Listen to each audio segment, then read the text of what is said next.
Welcome to Grappling with the Gray, forum for promoting an ethical mindset and ethical decision-making to help us more clearly see both sides of complex issues and better navigate the moral challenges of everyday life.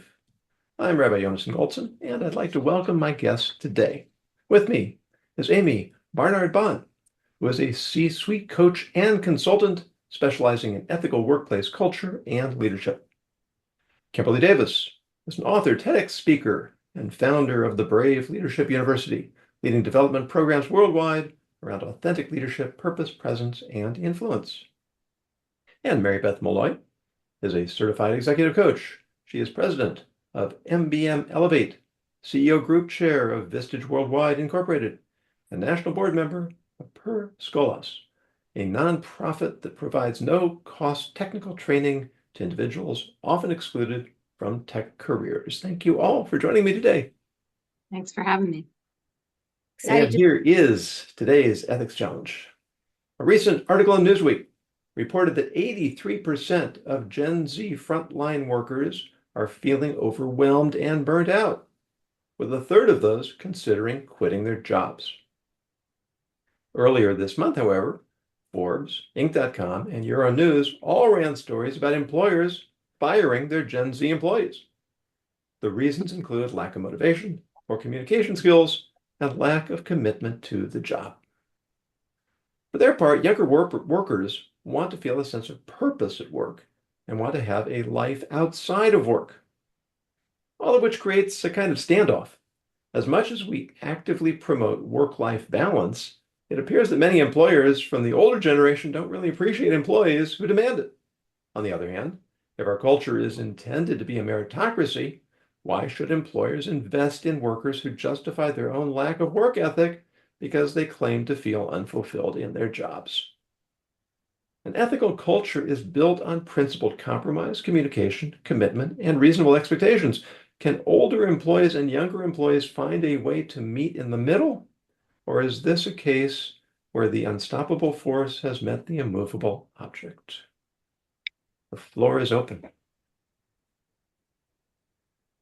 Such a good topic. It's a good one. Well, you spoke first, Kimberly. You take it away. Oh, okay. So I feel like every generation is the curmudgeon that says, "Oh, kids these days," and so I guess now it's our turn to be the curmudgeons. But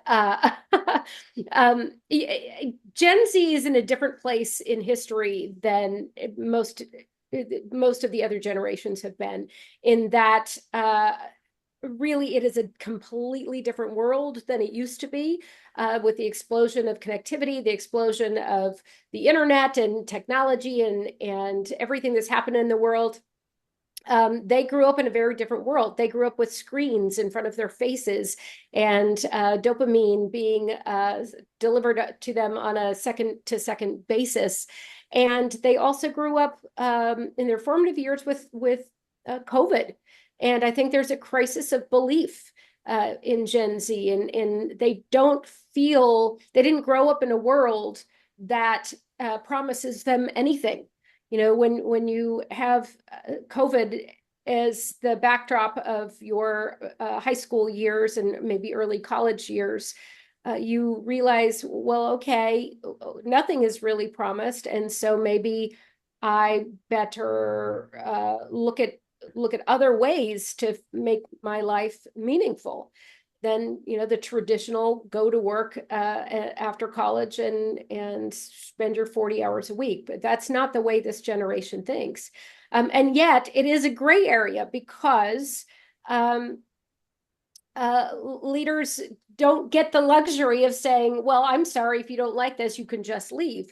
I mean, if they do that, they're going to lose 90% of their workforce down the future. So leaders have to develop the ability to recognize and meet the needs of the workforce where it is.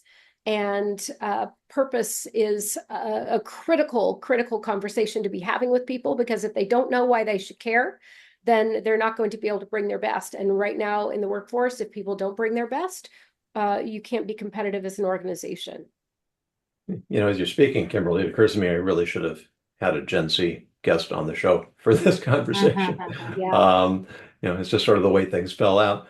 But you remind me that when I was finishing up college, um, I I couldn't talk to my father about this type of thing. I wanted to lead a life of purpose. I wanted to find myself. I wanted to, maybe it's because I grew up in California, but he grew up he was the post-war generation. And they came back, they went to school on the GI Bill, they worked hard. Everything was about security and stability. And I respected that and I benefited from that because I grew up in a stable, comfortable home. But at the same time, I realized that it wasn't enough to make me happy. I wasn't even sure it was enough to make them happy. And so, as much as this is a new thing, it's also an old thing. Yeah, you're right.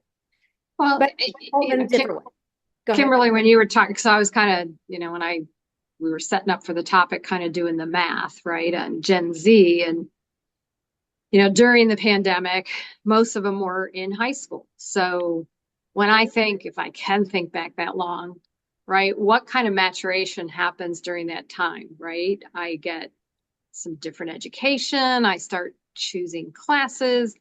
I typically have jobs, right, in the summer, but I'm not doing any of that as a pandemic kid. I'm not learning, just going from different, you start going to different classes with different people, right? Because now your schedules typically change. And I'm doing things after school on teams, and not Microsoft Teams, but sports teams or band teams or debate teams. So, that 3 to 4 years got disappeared for them. So then they kind of go into college, go into the workplace with that missing piece. And I kind of liken it to when somebody gets promoted into leadership and nobody gave them any training. And they're like, why isn't the person a good leader? Well, duh. I mean, these folks, they didn't get the training, right, to be an employee. I mean, think about those first part-time jobs and stuff. I mean, you're starting to learn oh, there's some expectations. Oh, I kind of have to show up at time or I'm not going to get paid. That gap. And I don't know that as professional employers that we're even considering where they are when they come into the workforce. Exactly. So it's, I don't know, it's just open up your eyes and we can either sit here and bemoan it or say, crap. What am I going to do with this? Because I got to do something. Right. So, yeah, I don't think we can calculate the damage of our response to COVID. I think we're going to be paying for that for a long, long time. Amii, please. I was just going to say the onboarding. When I was a CHRO, the life cycle of the employee was so important, and I wonder which companies have been thoughtful about bringing on their cohorts from the COVID generation. I happen to have 2 kids who are smack in this age 19 and 22, one of whom just graduated and is in her first real job, and another who's still a sophomore in college. And, they both, one spent her freshman year in college at home, no prom, none of that. And I think that the mentoring has been the biggest cost to them and the best benefit about return to work, despite all the controversy for, I think, people are in different stages of their lives. There's no question in my mind that return to work is excellent for Gen Z because they need to make up lost time. They need to have the casual water cooler talks. They're on their own, which can be very lonely. Sometimes they're moving for a job. And I read a lot about the cost of that lack of mentoring and social opportunity. To get the Gen Z opinion, I had a nice long chat with my daughter last night about it. Nice. And I'd sent her a few articles ahead of time, and I just said, do you think this reflects your generation? Is this fair? What do you think? Because everybody has their opinion. And she said, I think the biggest thing I would say that holds true across all of us, because different levels of us have different levels of motivation. There's always people who are going to be what that Jen now calls the tryhards. You're going to have tryhards in any generation that are willing to sacrifice personal life to be CEO, right? But Broadly speaking, she said there's just a complete lack of trust that the company is going to do anything for you. And I think that being a Gen Xer, I think we were more polite about it. The employer-employee contract had been broken, and I lived through my father, who was a General Foods man for 30 years until he got his, gold watch. I saw how he was treated, and that impacted me as a child, saying, "Oh, I'm not going to do that. I would never throw down in one company." And I think it's been a slow, erosion of that. No pensions, of course, and hardly anywhere unless you work for the government. And I think that both companies and the younger generation have made some pretty big mistakes. And I think smart companies posting ghost jobs. Who posts fake jobs? How is that going to imbue trust? That one really got me. So that's on companies for doing that. And then who ghosts interviews? Why is anybody ghosting anybody? Right. So you've got just, again, bad behavior on both sides of this. And I think that companies that are smart think about the onboarding.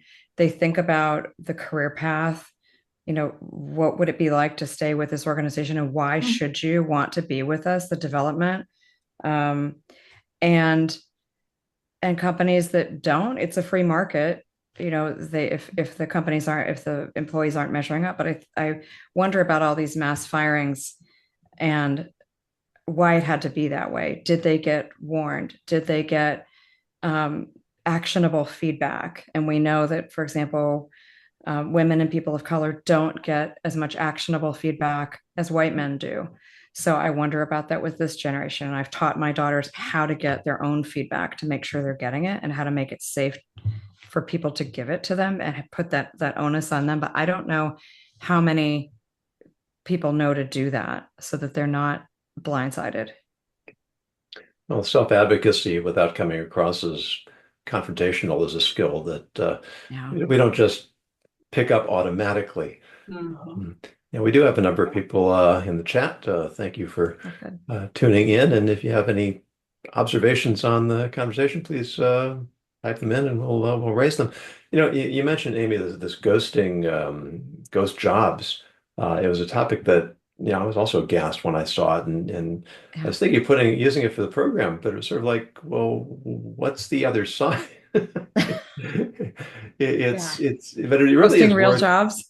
Yeah, I mean, it really is worth contemplating the thinking process that does or does not go on in doing this sort of behavior.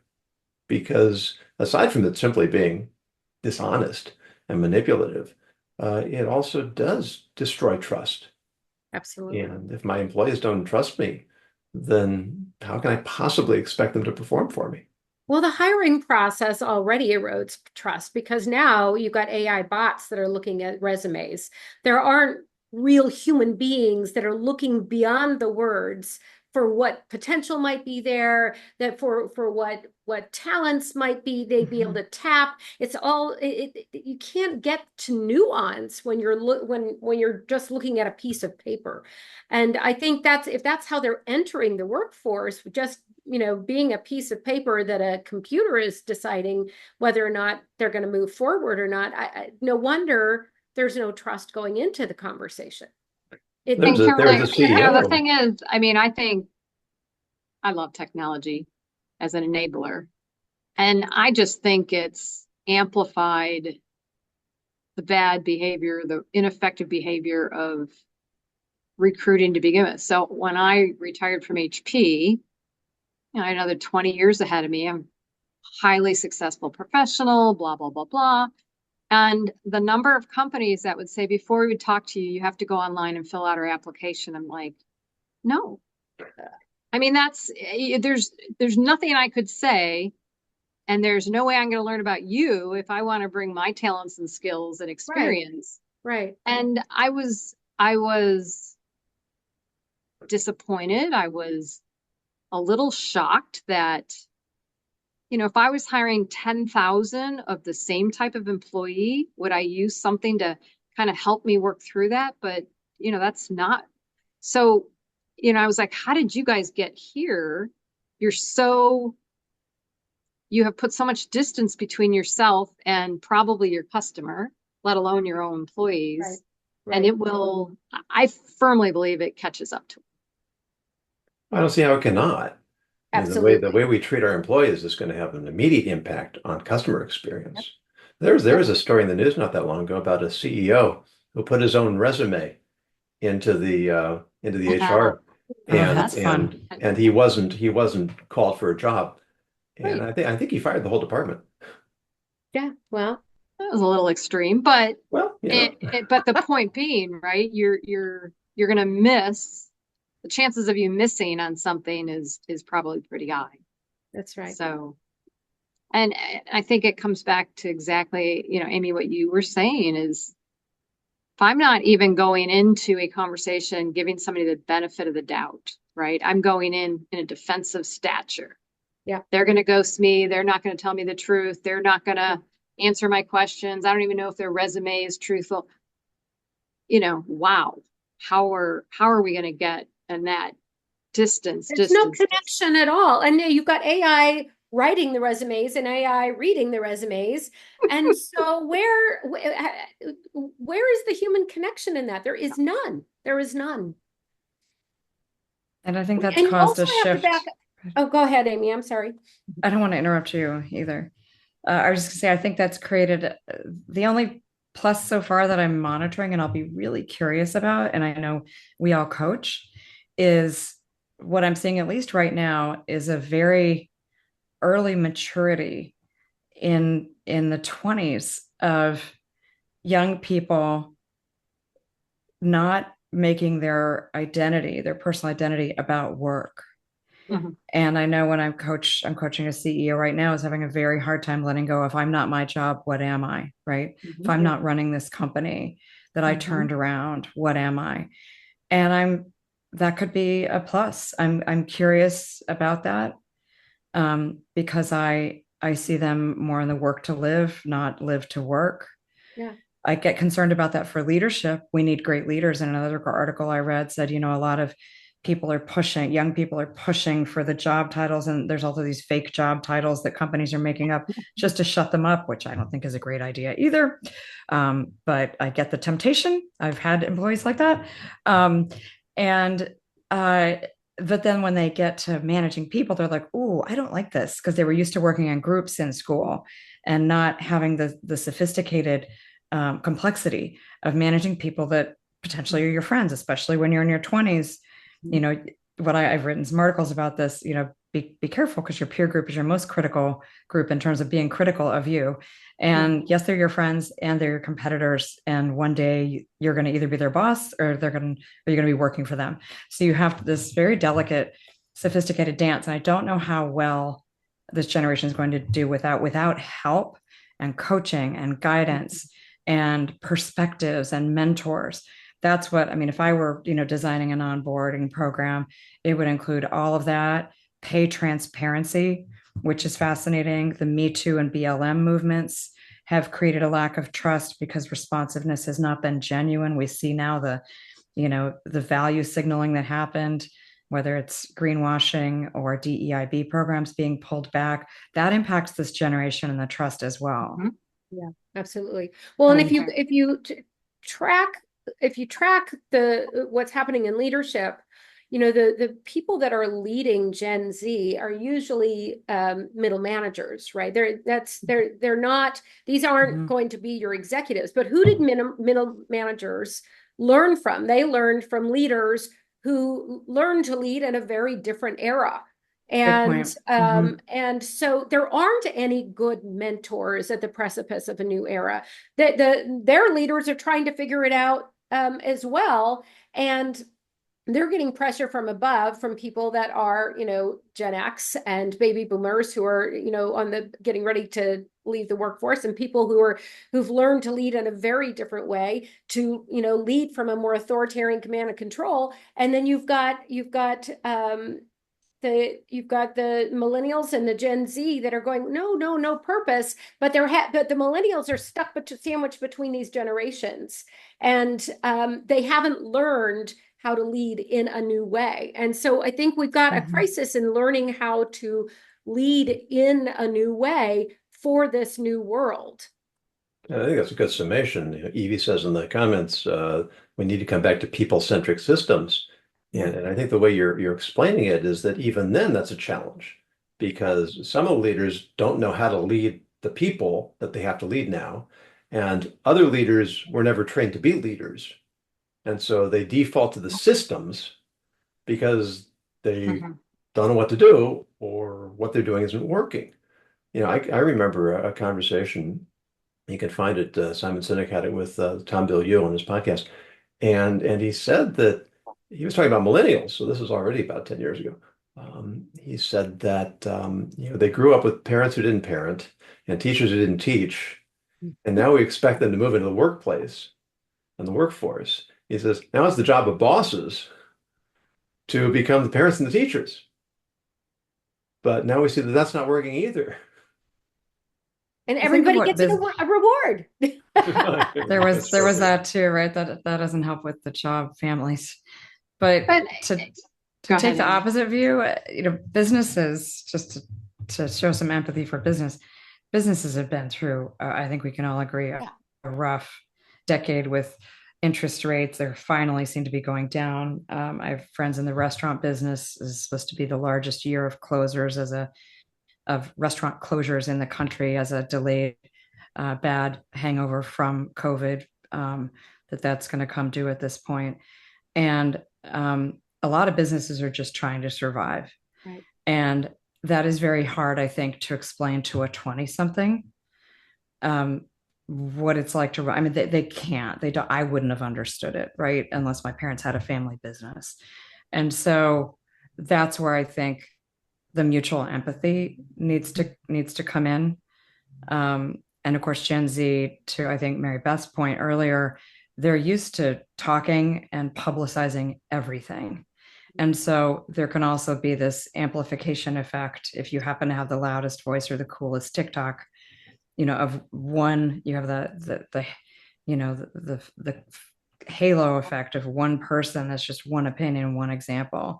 The firings that were, done by strangers and recorded, that one woman, Brittany, I don't know if you all saw that one at I think it was Cloudfire, where, again, the company just had someone do a mass layoff, had people they didn't know, but they said it was for performance because they didn't want to do a layoff. They didn't want that on their record. And she did a very good job. She was prepared because, of course, they did them sequentially. So 20 of her friends had already said, "Oh, this is a firing, and we just all got fired." So she recorded just her on it, and it's brilliant to watch. And she's like, "I don't even know you.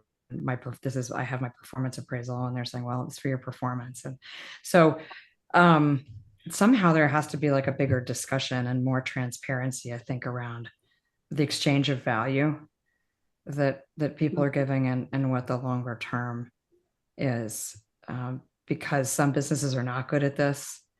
They just try to get their product out and sold and focus on their customers.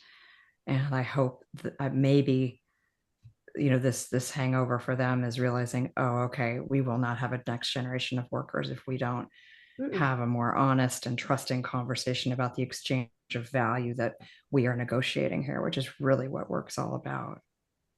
And, I'm working with Mary Beth. Yeah, go ahead. So I was going to say, now I work with a lot of small to medium businesses. So, maybe anywhere from 10 to 300 employees.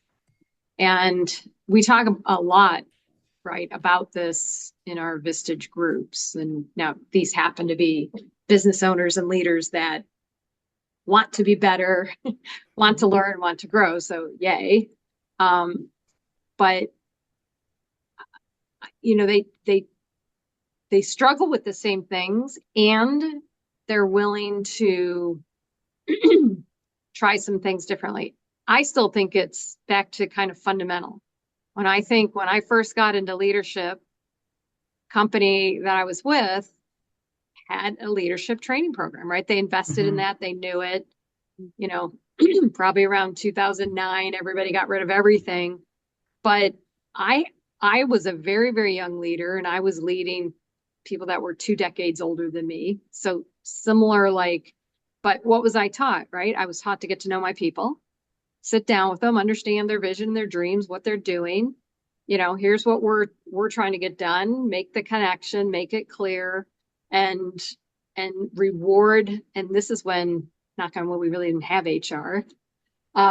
So I literally could recognize people relative to what was important to them, right? So if they wanted time off, if they wanted a computer at home, if they wanted, frozen food in their freezer because they didn't have time to cook, if they had, whatever it was, kind of that, I'm going to try to help you with your life balance, selfishly, to get the best out of you for work. And I'm going to help you get the best over here. And, say it's that exchange of value. And it was how we were taught, and it was the tools we were given. And I tell you, that company, EDS, it's been gone since 2008. There are still groups online that talk to each other and say, and will hire you because they know who you were and what the culture you're brought up in. Right. But that was kind of fundamental stuff, right? But it was those first line leaders who's touching all the employees, who are touching all your customers. Right. Today, the stat is they might be in that role for 4 years before they get any leadership training. Yeah, right. Well, thanks. And they're brutalized too. I mean, a lot of the middle managers I know, job. Their job, so one of the most passionate managers I know, she was really good at the business, really sharp and caring, and just amazing human being. They reorged her into leading another department, and then for the next 2 years had her lay off over 300 people. And that beats you up. That's like, she just had to be the hatchet person, and that wasn't at all the person she is at her core. And so, people are all in survival mode right now. Yeah, I think you're right. We say it's about me. Well, when I feel like I'm in survival mode, it absolutely is about me, right? That's just kind of nature. Absolutely. So interesting point. Interesting. There've also been other here. I know of 2 friends who are very senior leaders at household name companies, and both of them in this past year had layoffs that they were not told about. They're VP and above, and they found out when their employees were let go because their employees came and told them. They were not trusted with the cascade and the information and people they loved and cared about. Frankly, these teams had been built by them.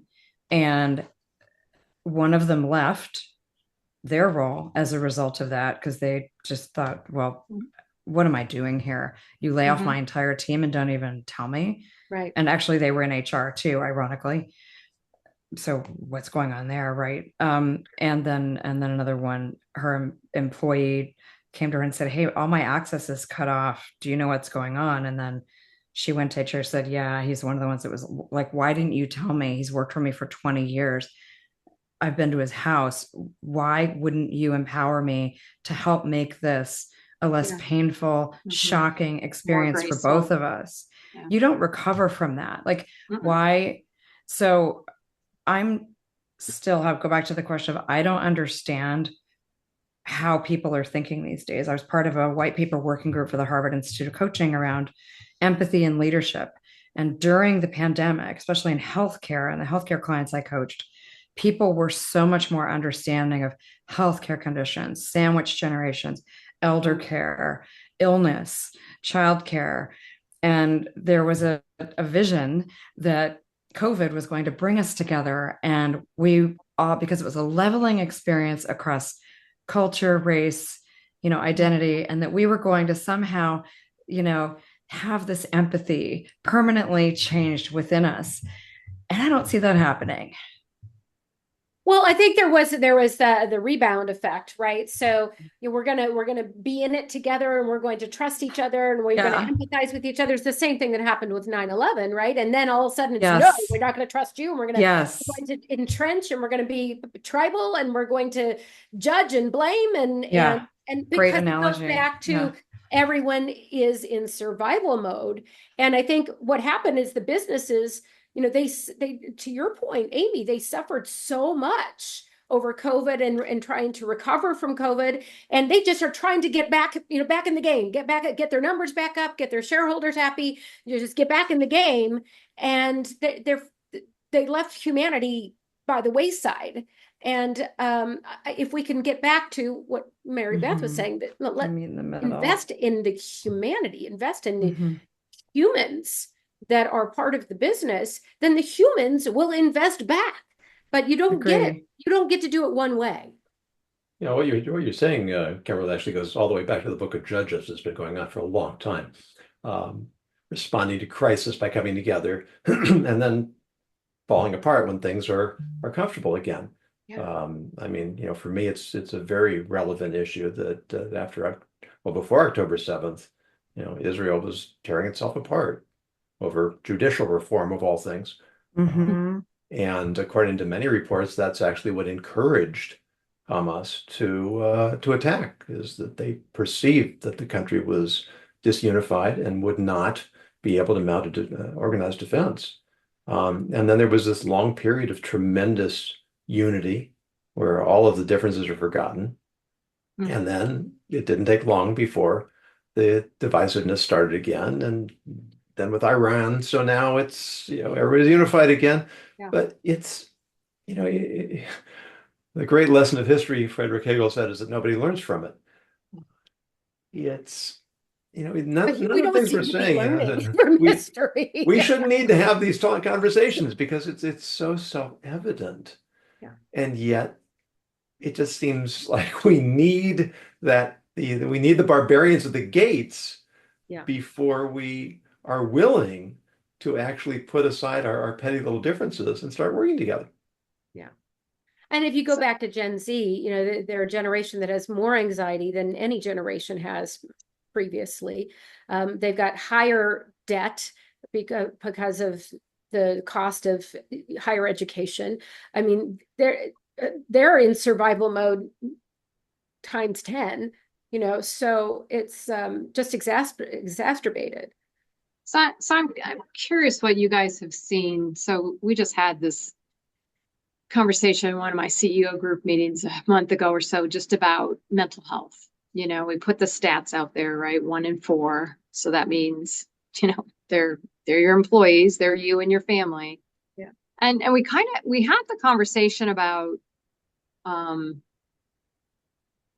as business owner, as executive leader, what is your role around mental health in your team, your employees?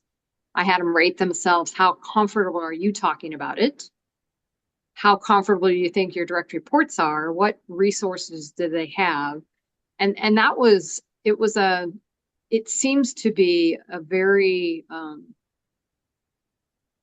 large and somewhat new conversation that is so pervasive, yet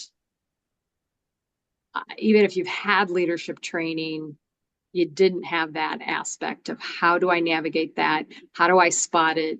And am I even accepting that it is in my workforce? Statistically, it is. So how is that?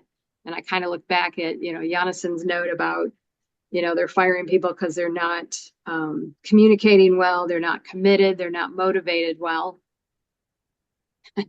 You know, is there an underlying for some of those folks? And then again, I still have to get my business done. I have to make money so I can keep my employees and keep my customers. You know, I got to do that. What is my role as a business in this mental health space? So what are you guys hearing? How are you seeing that showing up? How big of an impact do you see that being? Well, I think it's huge, but if you look at, I mean, Gen X and older, we're of the suck it up soldier generations. And so we, you know, the mental health problems have been around for centuries. This is not new. Just we never talked about it. We never identified what it was. We never named it. We never did any of that. So it's not like this is new stuff. But to your point, this is the generation that it puts everything out there and says, I feel this and I'm going to name it and I'm going to have to define it because it's got to, what does this look like? And so the second up soldier folks, we don't know what to do with that. That makes us very, very uncomfortable. And how do you go about business as normal when you're having to deal with other people's stuff that they're not willing to suck up? Because we don't know how to deal with our own stuff in addition to their stuff. So do you not think it's more pervasive? Is that what I'm kind of hearing? I think it was always there. I think it's talked about now. I think it's named now, but it's just like ADHD. It's just like, and I think there have been challenges with mental health as long as there have been human beings on the planet. And I don't disagree with that. I'm just curious on. But I think things like social media and our 24/7 news cycle and all of this has exacerbated things for sure. So it's, when there's fear of someone retaliating publicly, then that brings up all sorts of fear and anxiety and vulnerability and all sorts of things. So there's definitely layers that are making it worse, but I think the natural human experience of navigating the difficulties of mental health, that's still human beings. Now we just we're in an environment which is making those natural tendencies much worse. Does that make sense? And have I not built up the resilience? Because again, not just the resilience, but I'm like, people aren't comfortable even looking at it because we pretended it didn't exist. I'm saying resilience for the people that are experiencing mental unhealth. Again, in that gap time, if they haven't, when they're stressed, figure out what to do with it, right? Get beyond it, move it. So I'm building up that muscle, building up that resilience. Right. Is that adding to it? So I'm curious because it feels. Do you mean to performance, Mary Beth? I'm not sure what you asked me. Well, where I see it come up is when I think there's been COVID opened the door for a lot of people to share things they previously might not have about their family situation, about their health situation, and that was a real shift. It normalized more than I think any other event we've had, talking about illness in the workplace, whether it was COVID related or not. And of course, there's long COVID that a lot of people are suffering from as well. And as an employment lawyer and a former CHRO who's, acutely aware of accommodations and leaves and trying to ethically and consistently enable those and protect managers from talking too much about private stuff that is protected healthcare information, and that, keeping those boundaries, it got messy. It got really messy, right? For people, trying to do the right thing. And people being overwhelmed, right? Individuals being completely overwhelmed, kids running around, not having a home office, the office saying, we're not opening, sorry, you need to be at your home office, and then yanking that away, 3 years later. And, but then there's, situations where I heard one recently that this one manager complained to me. They're like, you're not going to believe this, but I have this one person who we have the return to work 3 days a week. And this person actually asked me, well, I don't know what I'm going to do about childcare. And she was like, what have you been doing? That's not my job. That's your personal life. I run a business. That's a clear delineation, right? Where sometimes it's people have gotten confused, to put it nicely, right? Without boundaries. I think the boundaries around what can we do as a company to help you with, if you come to me and say, I'm having a tough time, is it a death in the family? Is it your mother now, needs help a certain number of times of the week? What is it? Figuring that out, and then being consistent and fair about how you treat people.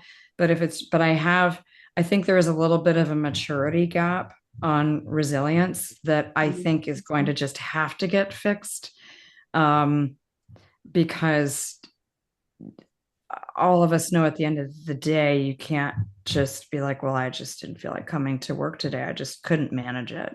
It just, wasn't my aura today. I'm kind of teasing here as an extreme, but that is happening in some areas. Now, I think the market corrects that, because eventually, if you need a job and if you need to make money, you might figure that out on your own. Right. But that I definitely do see more of that. And I hear HR talking about like the level of complaints. It used to be, look, someone would approach you and they thought it through and they'd read the policies and they had said, I think I need to leverage my family leave because my husband is having an operation and we have, X and Y. Can I take this time off? And it would be an adult discussion and it would be very clear. And you would partner with them and you'd say, this is how my work's going to be covered. I'll finish this up. And there's that partner word. Yeah. Yeah. That negotiation again of let's get both of us taken care of. This is a partnership. I need something from you. You need something from me. I want to come back. I'm planning to come back. And sometimes you don't know, but in good faith, you might. Those are the conversations I was used to, with accommodations. And now I haven't tolerated it in my own house either. I've been a little bit like, you can tell me I'm your mom and like, don't ever say this to your boss. It's not their job. Oh, and bravo for that, because, my wife and I. How can it be? How can it be our job? Yeah, I mean, my wife and I have both been in education and secondary education, and you can tell which kids, when many of them have never heard the word no. And then what do you really expect from them? That's the real challenging part, is that it's not their fault that they're not equipped. They weren't trained. Yeah. And then, well, we've done a really good job demonstrating how complex and how acute this problem is. And we've identified some really good common sense solutions. What we need to work on next is how to bridge the gap between the common sense solutions and the problems as they stand. Evie has a note here. If leaders listen to the employees about their employment conditions, which would reduce stress and mental health, they wouldn't need to have mental health conversations. And employment conditions, I mean process improvement tools, etc. I think maybe that's a good thought for us to end this part of the discussion. We'll see where the second segment takes us. For those of you who are watching and listening, if you'd like to have access to the after conversation, the backstage conversation that comes next, you can become a premium member. Go to my Substack and you can find the information you need there. Otherwise, thank you very much. The conversation, Amii Barnard-Bahn, Kimberly Davis, Mary Beth Molloy, really, really thoughtful, insightful, and stimulating conversation. I'm grateful to all of you for your time and your thoughtfulness. Thank you. For those of you who are watching or listening, if you have a topic that you'd like us to take up, please go to my website, ethicsninja.com, use the contact information, submit your idea. If it's compelling, we will take it up in a future episode. And until then, we encourage you, as always, to continue grappling with the gray.